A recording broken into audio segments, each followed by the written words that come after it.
Hello বন্ধুরা, আবার চলে এসেছি তোমাদের সামনে তোমাদের অতি প্রিয় আগন্তুক ইউটিউব চ্যানেলটি নিয়ে। তো আজকের বিষয়টি হলো প্রাকৃতিক ও কৃত্রিম পলিমারের মধ্যে পার্থক্য লেখো। তো ওই বিষয়টি আলোচনার আগে বলে রাখি, তোমাদের যদি আমার এই প্রশ্ন উত্তর শেয়ারগুলি ভালো লেগে থাকে অবশ্যই সাবস্ক্রাইব করো আগন্তুক ইউটিউব চ্যানেলটি ও সাবস্ক্রাইব করে আমার পাশে থেকো, আমাকে উৎসাহ জাগিও, তাহলে আরও নতুন নতুন ভিডিও তোমাদের সামনে নিয়ে চলে আসবো।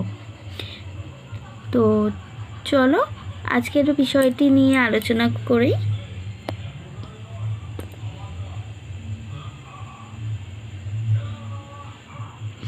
আজকের বিষয় প্রাকৃতিক পলিমার ও কৃত্রিম পলিমারের পার্থক্য।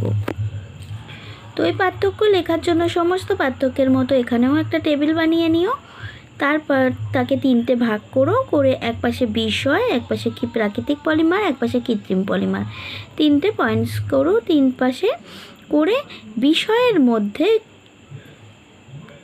লিখতে হবে 1 2 3 4 করে ও সেই বিষয়গুলি সম্পর্কে দুটোতে আলোচনা করতে হবে।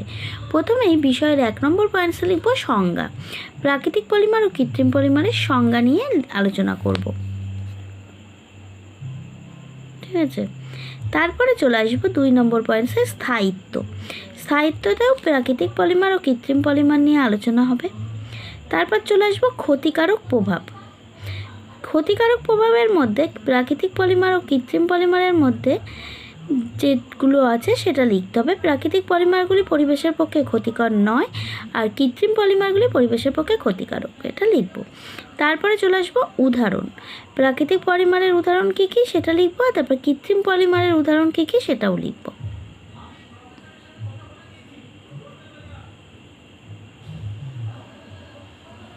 এইভাবে পার্থক্যটা লেখা শেষ করব।